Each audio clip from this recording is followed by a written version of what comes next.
Pois muito bem, então, continuando a nossa formação sobre o ensino cristão, ainda é necessário terminar essa introdução na formação de hoje, antes de nós abordarmos a leitura direta do livro A Doutrina Cristã de Santo Agostinho. E na aula de hoje eu quero apresentar como está estruturada essa obra e quais são os conteúdos que nós vamos encontrar. Então, um pouco sobre a estrutura, Santo Agostinho mesmo nos fala no início do livro como está dividida a obra de doutrina cristiana. E ele diz o seguinte: toda investigação sobre as Escrituras repousa. Deixa eu voltar aqui.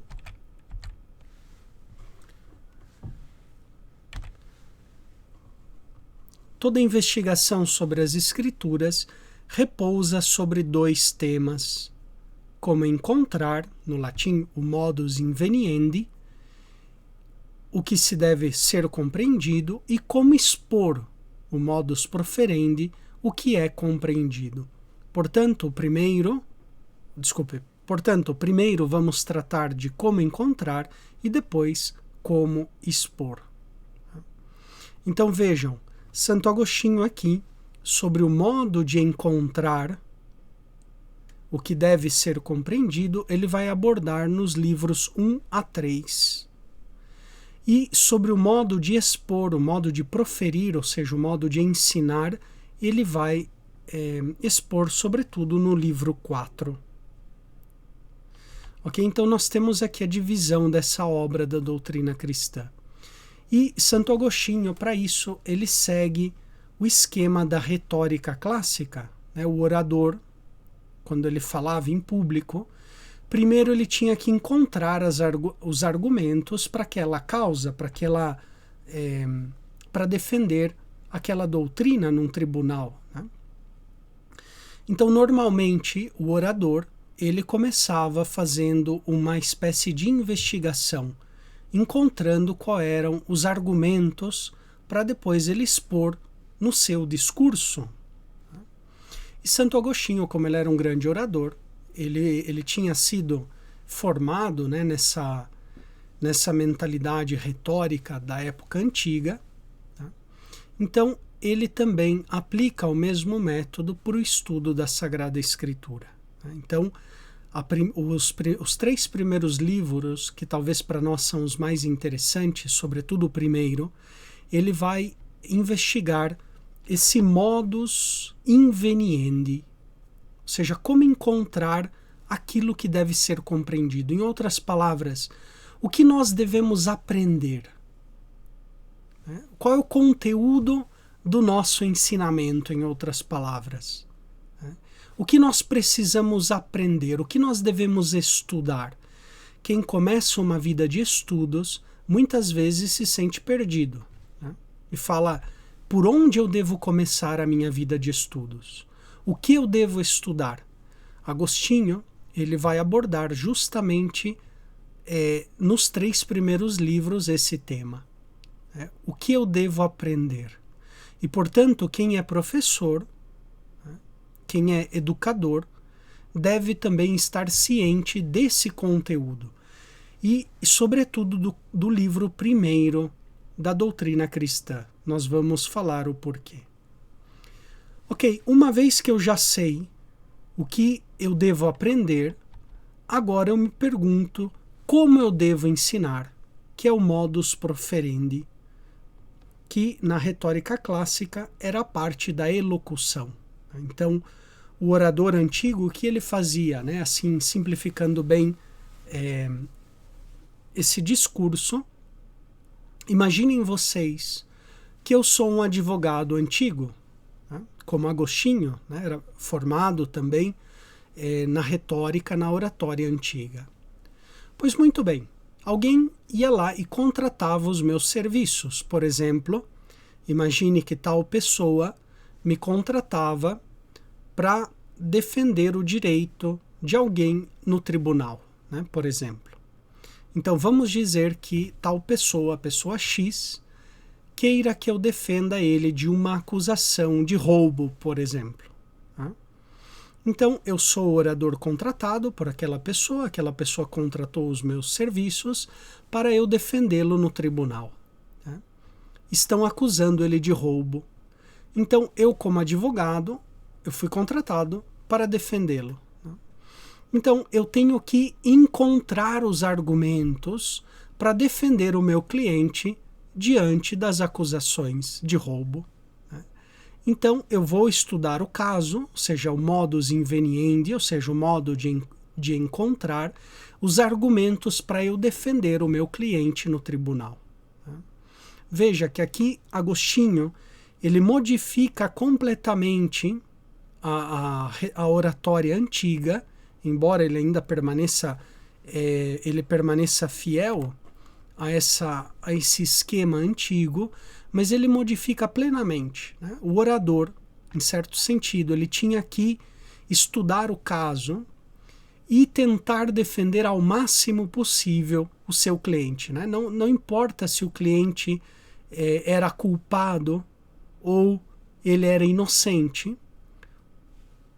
o orador tinha que defender o cliente, tá?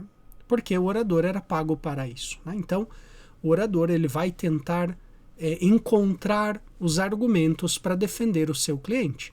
Ou o advogado que foi contratado pela outra parte para acusar, vai também tentar encontrar os argumentos para acusar a pessoa X em questão. Tá?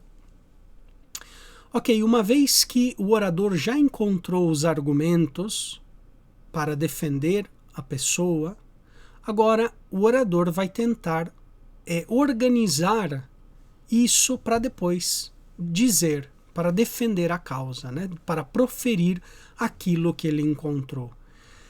Vejam, na doutrina cristã acontece algo totalmente inaudito em comparação à cultura clássica. Né?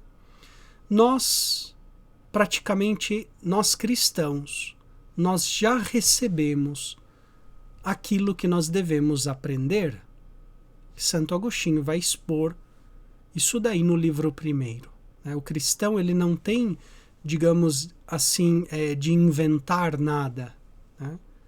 Ele já encontra na divina revelação aquilo que ele deve aprender e, portanto, aquilo que depois ele deve expor.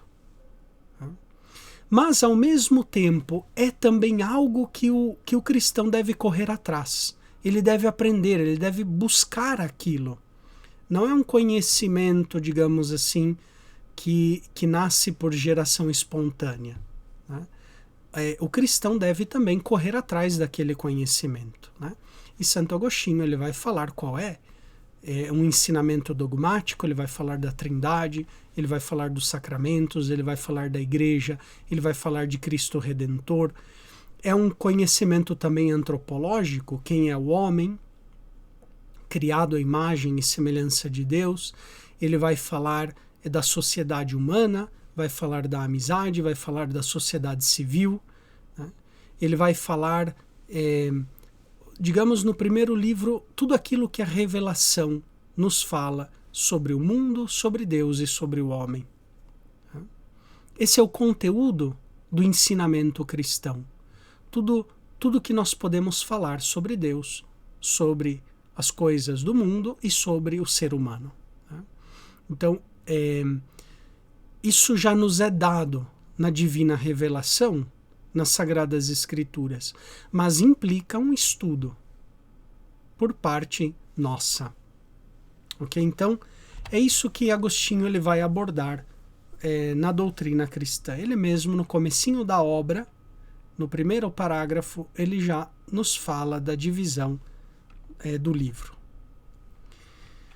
E para isso, antes de entrar aqui, eu tenho que explicar um pouco como estava organizada, como estava estruturada a retórica antiga. Porque Agostinho ele fala de inventio, ou seja, de descoberta, né? Inventio, daí vem a palavra em português invenção. Uma invenção é uma descoberta, né? Inventio. os cânones da retórica antiga estavam divididas em 5 partes. Então, havia uma primeira parte, de descoberta, que era a busca dos argumentos para o discurso.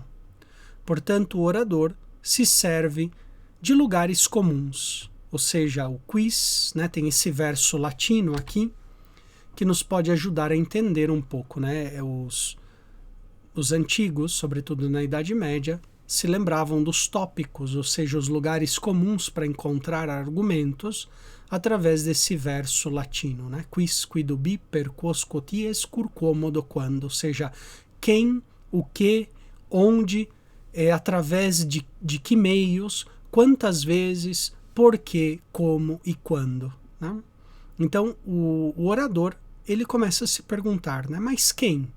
Quem fez tal crime? Quem está sendo acusado? Etc, né? E depois o que? Ele está sendo acusado do quê? Né?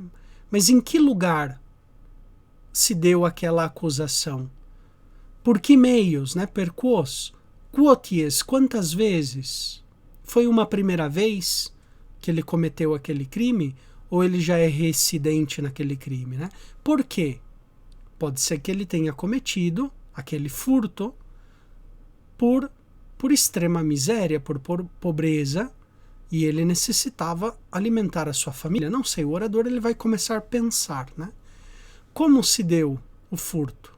Foi um furto talvez sem nenhuma intenção, a pessoa não se deu conta, ele se equivocou e às vezes acontece, né? Por exemplo, quantas vezes na escola, né?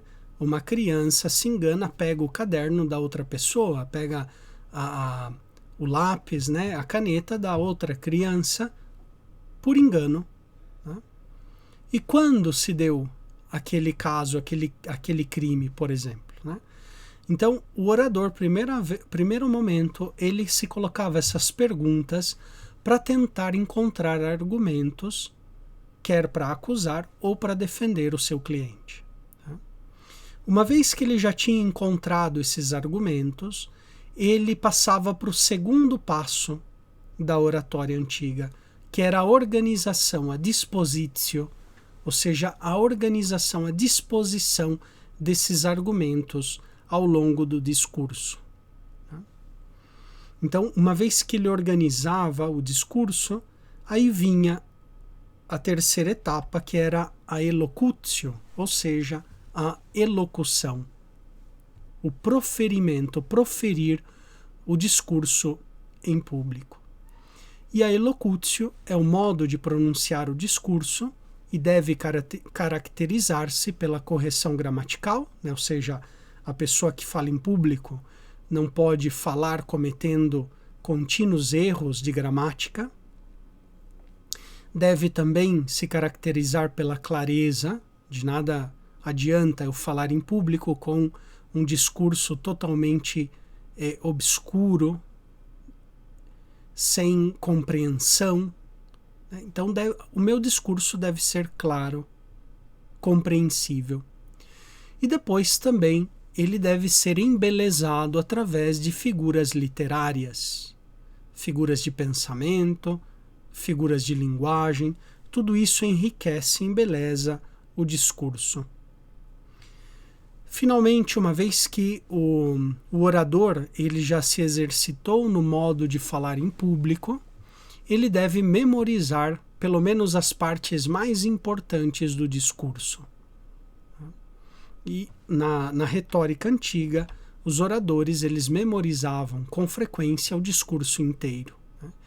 Na antiguidade, as pessoas tinham grande capacidade de memória. Hoje em dia não, né? A gente já armazena tudo, né, num USB, armazenamos as coisas e quase já não temos necessidade de memorizar.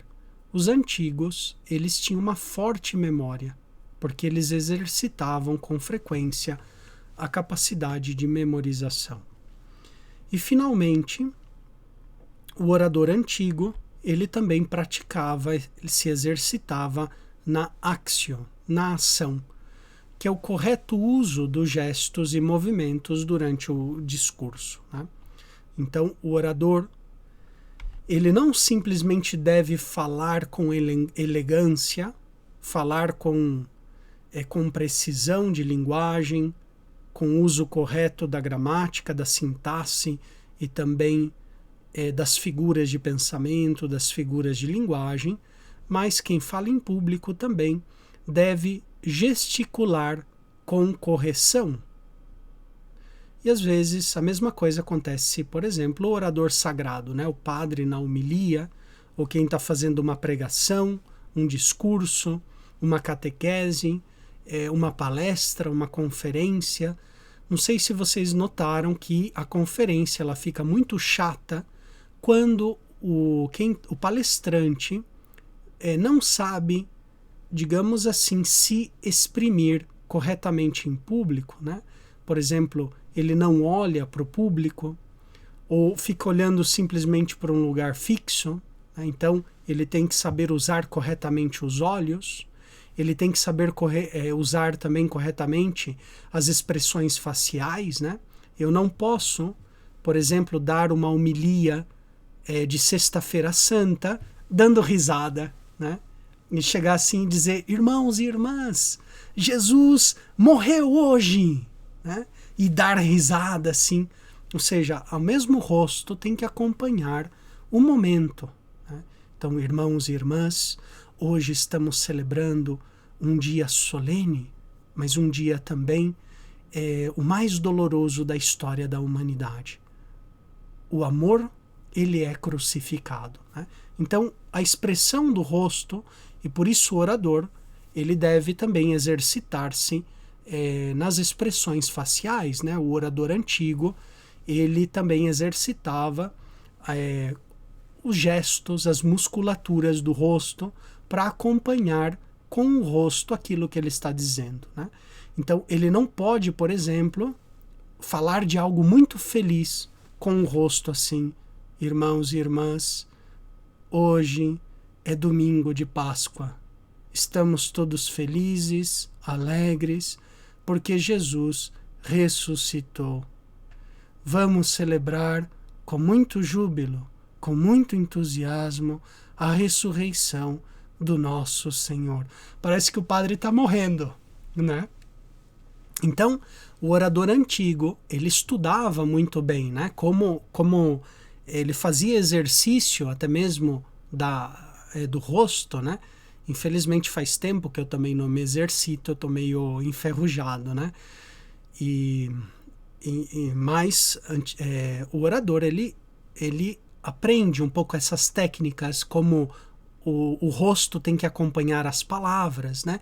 Então, se eu estou dizendo algo muito emocionante, também o meu rosto deve transluzir aquela alegria, ou aquela tristeza, ou aquela preocupação, ou aquele entusiasmo, né? Agostinho ele vai falar um pouquinho sobre isso também no livro 4, né? Então, quando a gente quer ensinar algo, eu não posso ensinar as pessoas, digamos assim, né? Eu quero ensinar algo e o meu tom de voz é sempre monótono, a minha expressão facial é sempre a mesma, né? Petrificada. Eu devo aprender também a usar as mãos, né? O orador antigo, ele aprendia a usar as mãos, né? O modo correto de colocar as mãos no discurso. Eu não posso ficar falando com as mãos sempre para cima, né? Vão pensar que eu sou da renovação carismática, né? E falo, e glória a Deus, e eu não sei o que, assim. Se o orador fala com a mão para cima, ou se ele fala sempre com a mão para baixo da cintura, também é um pouco, se vê um pouquinho feio, né? Agora aqui no vídeo não dá para eu dar um exemplo, mas o orador, ele tem um espaço normal das mãos, né? Como movimentar as mãos, e só em momentos muito, digamos assim, exaltados, solenes, a mão sobe para cima do ombro, porque eu quero chamar a atenção para algo muito grande, muito importante, né? Então são técnicas que nós usamos no dia a dia quando conversamos, né? Os oradores, eles observavam essa linguagem corporal, né? Hoje em dia se fala tanto da linguagem corporal, né? Nada mais é do que isso.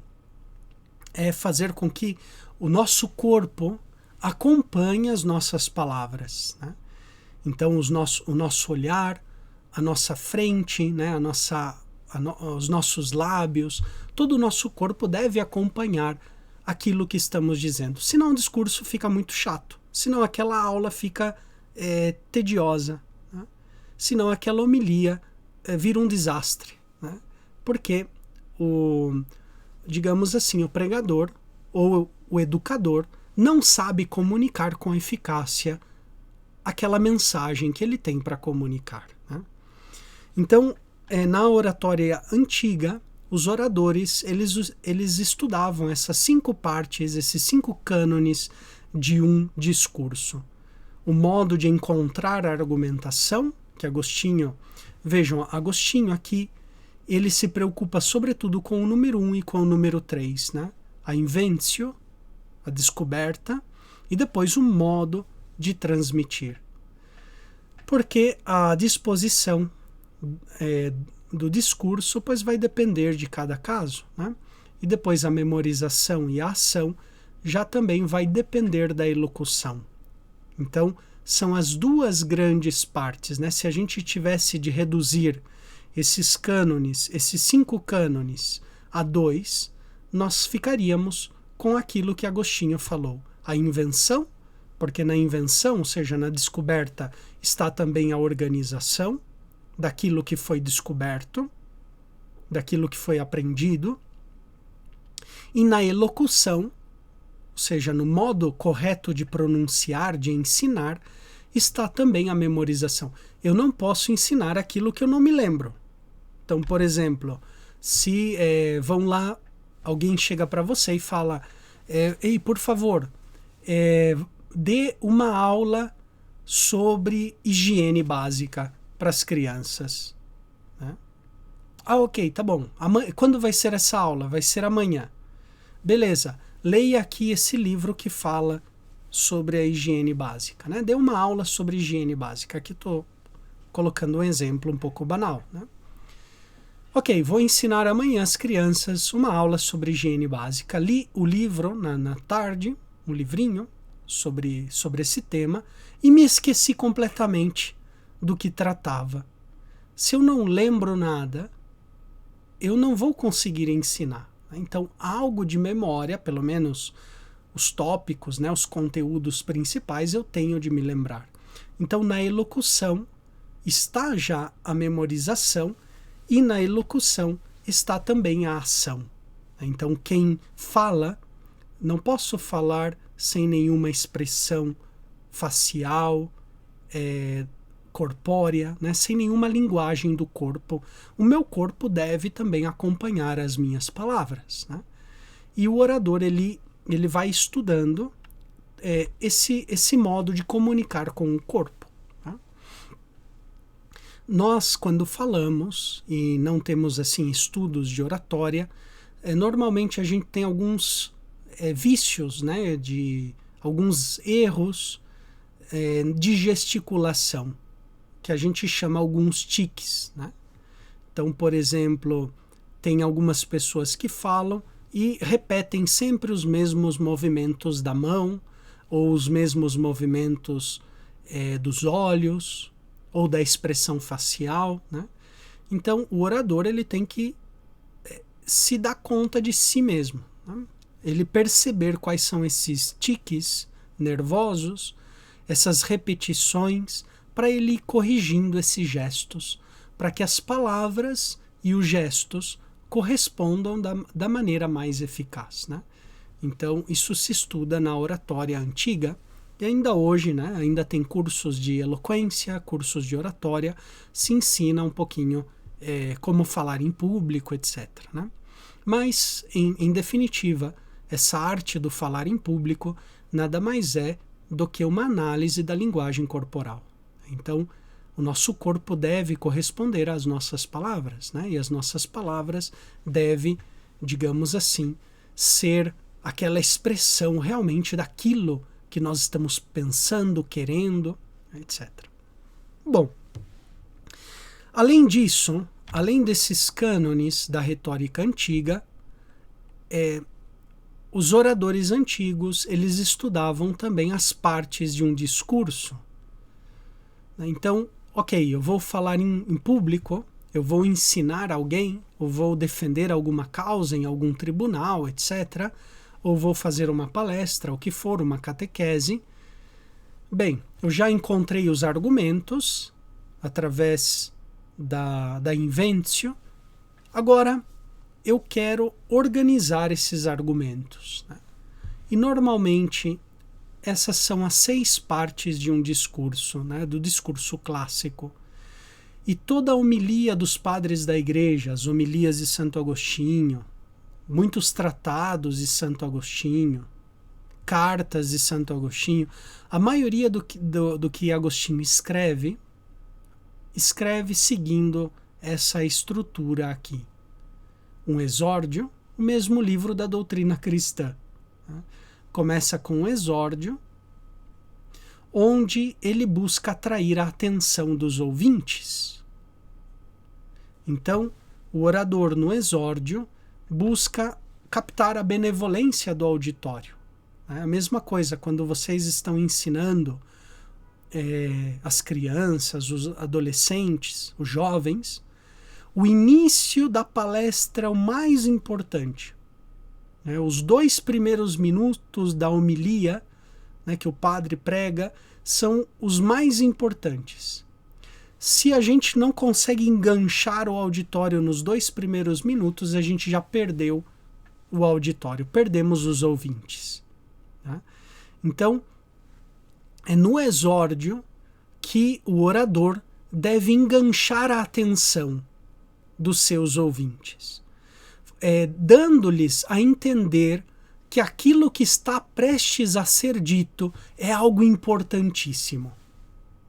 É algo fundamental para a vida dessas pessoas. Que eles queiram me escutar. Então o orador ele vai estudar o meio mais eficaz para enganchar as pessoas já desde o início. É um pouquinho, hoje em dia, se usa muito essa técnica, até mesmo nos vídeos de YouTube, né?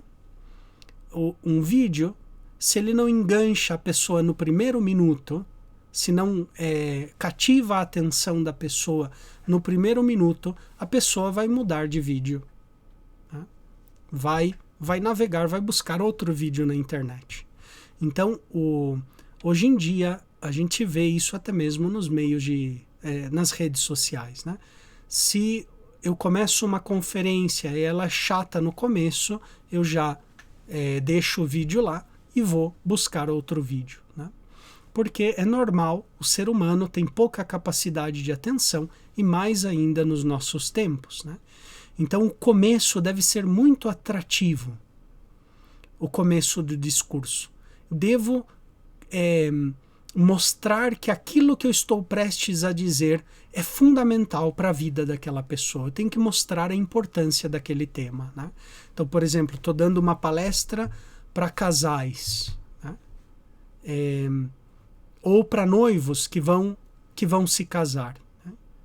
Eu tenho que mostrar que aquilo que eu estou prestes a dizer é fundamental para a vida deles de noivos, para o futuro matrimônio deles. Então, isso vai chamar a atenção deles e eles vão querer me ouvir. Nas homilias, mesma coisa, né? O padre ele tem que captar a atenção do auditório imediatamente no início. Se ele não consegue, ele já perdeu, né? Se ele começa, irmãos e irmãs, a liturgia de hoje é do 3º domingo do tempo de Quaresma. E nós vemos que na primeira... Já eu perdi o auditório já foi embora, né? Eles estão na missa, mas estão na missa de corpo presente. A alma deles, a imaginação, já voou, né? Porque eu já perdi a atenção, né? Eu devo realmente chamar a atenção deles, falar, irmãos e irmãs, dentre todas as coisas fundamentais para a vida, Jesus no Evangelho de hoje nos coloca ao centro da mensagem cristã. Aquilo do qual nós não podemos escapar de maneira nenhuma. e você está implicado no evangelho de hoje. Todos nós, cedo ou tarde, nos vamos deparar com essas palavras de Jesus e esse ensinamento de Jesus. Então, claro, o auditório fica assim, mas o que é que Jesus falou que eu não me dei conta? Né? Será que eu estava distraído durante a leitura, né, do Evangelho? Então, bem no começo, já o catequista, o educador, deve cativar a atenção, né? Porque depois a atenção vai se perdendo nos próximos minutos, né? Quem é educador, quem é professor, sabe muito bem disso. As crianças no começo até que escutam, depois de um tempo começam a se cansar e começam a fazer aquela baderna, né? Os adolescentes, até mesmo os adultos, né? Começam um pouco a se distrair. Então é importante o início do discurso captar o interesse, a atenção do auditório. Imediatamente também, uma vez que eu captei a atenção do auditório, eu tenho que falar do que se vai tratar, né? Então, captei a atenção, a plateia, né, os ouvintes estão ali interessados, como que esperando, conta-nos, o que é isso que é tão importante que o evangelho de hoje nos traz, né? Então, vem a proposição, ou seja, se propõe o tema do discurso. Então, irmãos e irmãs, no evangelho de hoje, o centro da mensagem que vai transformar a nossa vida é justamente a humildade. Não sei, né? Estou aqui inventando. Ou é o amor ao próximo. Ou é, sei lá, a renúncia de si mesmo. Não sei, né? Aí eu tenho que propor o tema que eu vou abordar naquela catequese, naquela aula, naquela homilia, etc. E às vezes não é obrigatório, né? Mas eu tenho, quando é um tema muito complexo, eu tenho que dividir, enumerar, fazer uma divisão. Então vamos dizer que eu vou falar sobre a caridade. Esse é o tema do meu discurso. Para facilitar, eu posso dizer ao auditório, por exemplo, que a caridade se divide em duas partes. A caridade para com Deus, o amor para com Deus, e o amor para com o próximo. Ou em três partes, né? Caridade para com Deus, caridade para comigo mesmo e caridade para com o próximo. Fiz uma divisão do tema que eu enunciei, tema da caridade, por exemplo, ou tema da fé. Faço uma divisão. Não é necessário, hein? Vai depender muito da aula, vai depender muito do tema do discurso, daquele ensino, vai depender muito. Mas o tema, pelo menos, tem que ficar claro, né? E depois o orador ele passava a fazer uma narração, que é uma exposição histórica e breve daquela causa, daquele argumento, daquele tema que está prestes a ser abordado. Então, por exemplo, os padres da igreja, nas suas homilias, o que eles faziam, né? Depois de captar o interesse do auditório, a atenção do auditório, de enunciar o tema daquela homilia, eles começavam a narrar, faziam uma breve exposição do evangelho que havia sido lido. Por exemplo, Orígenes, ele faz muito isso, Agostinho também, nos seus sermões, ele faz um breve resumo, porque às vezes a leitura, sobretudo na antiguidade, as leituras eram longas. Às vezes o leitor passava quase uma hora inteira lendo, né? Às vezes liam livros inteiros da Bíblia, né? Então, por exemplo, nas homilias de Orígenes, nós sabemos que às vezes o leitor lia o livro do Êxodo inteiro, né? Então era a leitura lá da missa, era praticamente a leitura do livro do Êxodo inteiro. Então passava quase uma hora lendo o livro do Êxodo. Claro, o auditório não ia conseguir relembrar tudo, né? Então, Orígenes, ele quando ia fazer a homilia, ele fazia um breve resumo daquilo que ele considerava o mais importante, né? Então ele dizia, queridos irmãos, o leitor nos leu o livro do Êxodo na celebração de hoje e nós vemos que o povo de Israel ele sai do Egito, depois ele é perseguido pelo faraó e chega ao deserto, onde ele passa por diversas etapas no deserto. Tá? E faz uma síntese. Na primeira etapa, o povo vai daqui para aquela cidade, depois na segunda etapa dessa cidade, tal, né? Faz uma narração. Depois que ele faz uma narração da história, vem a argumentação, que é a parte central do discurso, onde se aduzem as provas, a confirmatio, a confirmação, e se refutam as objeções. E os argumentos podem ser referentes à moralidade, né, o ethos, aos sentimentos, pathos, ou à razão. Tá? Então, nessa parte aqui, ok, se eu, digamos, estou falando sobre a caridade, e o objetivo do meu discurso é que os meus ouvintes amem mais a Deus e o próximo, pois então vou começar a argumentar por que eles devem amar a Deus, por que eles devem amar ao próximo. Então eu tenho que refutar as objeções, né, que o meu auditório provavelmente tenha, às vezes de modo inconsciente, contra o tema que eu vou falar, né? E todos nós temos algumas objeções. Por exemplo, se eu vou falar para jovens, né, sobre a importância da virtude da castidade, da pureza, inconscientemente eles têm objeções, né? Têm preconceitos. Se eu vou falar, por exemplo, para os jovens, por que se casar na igreja? Por que não somente o matrimônio civil?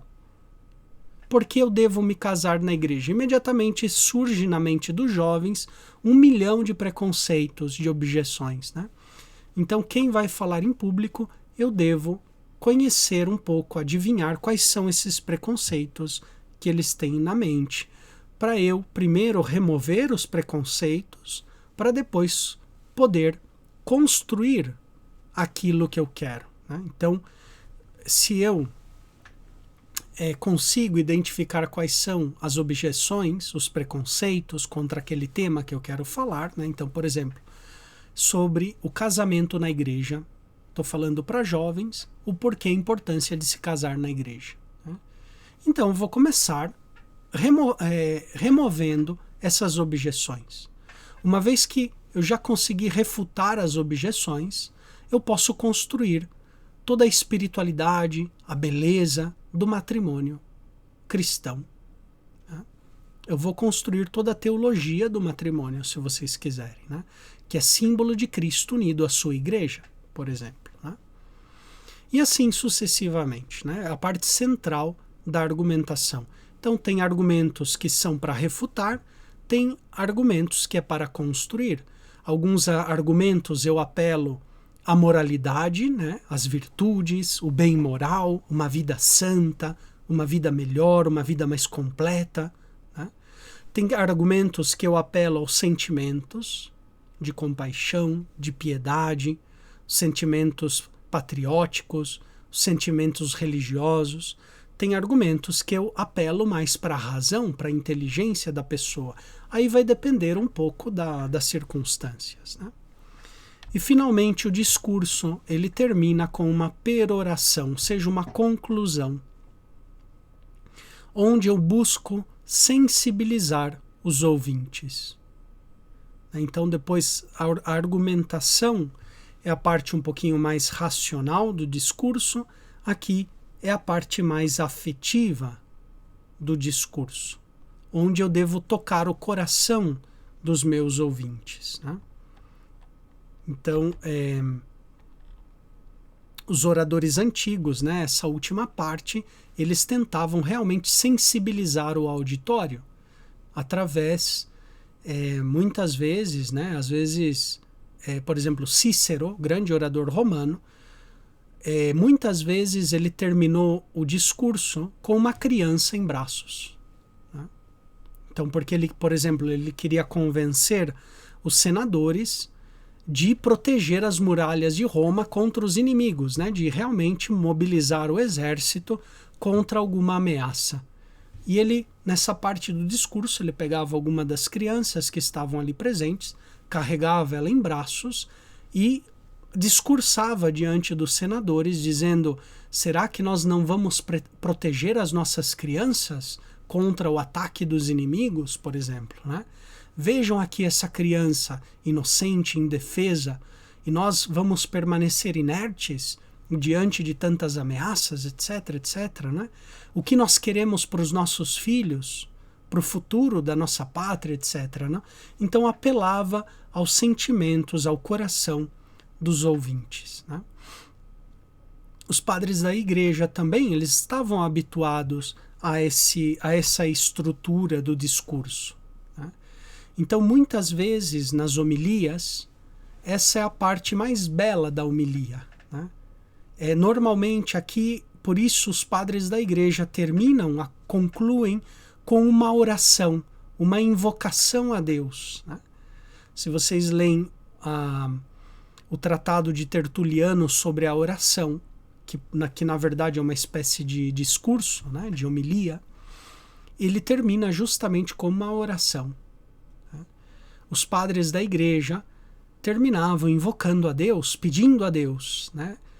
Se vocês leem, por exemplo, as homilias de São João Damasceno, em defesa das imagens sagradas, as imagens, sobretudo, de Nossa Senhora, ele termina as homilias com uma oração belíssima a Nossa Senhora, né? Pedindo a intercessão de Nossa Senhora. Então é um momento de tocar o coração dos fiéis, né? Hoje em dia a gente perdeu muito disso, né? Às vezes os padres na missa, até mesmo o catequista ou o professor, a professora, não sabem na aula tocar o coração. Eles estão lá ensinando matemática, ensinam a matemática para a criança. Ok, a criança talvez até aprendeu, mas depois não leva aquilo para o coração, para a vida da criança, né? Então eu tenho que saber também, não somente tocar a inteligência, a educação, não somente visa a inteligência da pessoa, mas visa a pessoa inteira, também com os seus sentimentos, né, com as suas vivências do passado. Então o orador tentava tocar todas as fibras do auditório. Inteligência, vontade e sentimentos, para que aquela pessoa realmente vivesse aquela temática, como dizem os italianos, fino in fondo, né? Ou seja, completamente, totalmente aquela verdade, né? Nós, na doutrina cristã, nós temos já o conteúdo da fé, que é o creio, né? O dogma da nossa fé, a doutrina, a revelação da fé. Esse é o conteúdo que nós devemos ensinar. E, portanto, esse conteúdo, esse ensinamento deve tocar a inteligência da pessoa, mas também a vontade, as decisões profundas da pessoa e depois também o coração da pessoa. Finalmente, só para completar aqui a informação, ainda passando brevissimamente, a oratória antiga também era dividida em 3 tipos, né, de discursos, os 3 gêneros oratórios. O gênero judiciário, que era aquele que era destinado aos tribunais, né? Depois tinha o gênero deliberativo ou político, que estava destinado às assembleias legislativas, às assembleias políticas, aos parlamentos, né? Cuja finalidade era convencer os membros de uma assembleia a agir ou a não agir. Então, é o discurso típico dos políticos que devem convencer. E também é o discurso, vamos dizer assim, típico também do catequista, do educador, né, digamos assim, do homileta, né? Ou seja, eu devo convencer daquelas verdades da fé, né? E depois um terceiro gênero é o gênero demonstrativo ou epidítico, ou seja, o gênero louvativo que busca elogiar ou repreender alguém ou a ação de alguém, né? E os padres da igreja também usam muito desse gênero, né? Sobretudo na festa dos santos. Então, na festa dos santos, os padres da igreja louvam, elogiam os santos e fazem um discurso de tipo demonstrativo, ou seja, demonstram as virtudes, elogiam as virtudes daquele santo, daquele mártir, né? Os padres usavam os 3 gêneros, né? O gênero deliberativo era o mais comum, onde eu quero ensinar algo, eu quero transmitir um ensinamento, uma verdade aos meus ouvintes, né? O gênero judiciário também era usado pelos padres da igreja, mas em contexto apologético. Então, por exemplo, quando eu precisava defender a doutrina da fé cristã contra algum herege, normalmente eu fazia uma defesa ou uma acusação, né? Então, por exemplo, Santo Agostinho, ele tem uns livros contra Juliano. Juliano era pelagiano, era discípulo de Pelágio, né? Então ele tem um tratado contra Juliano, onde Agostinho se defende das acusações de Juliano e ao mesmo tempo ele acusa Juliano de heresia, né? Então Agostinho tem vários desses tratados apologéticos de defesa ou de acusação, né?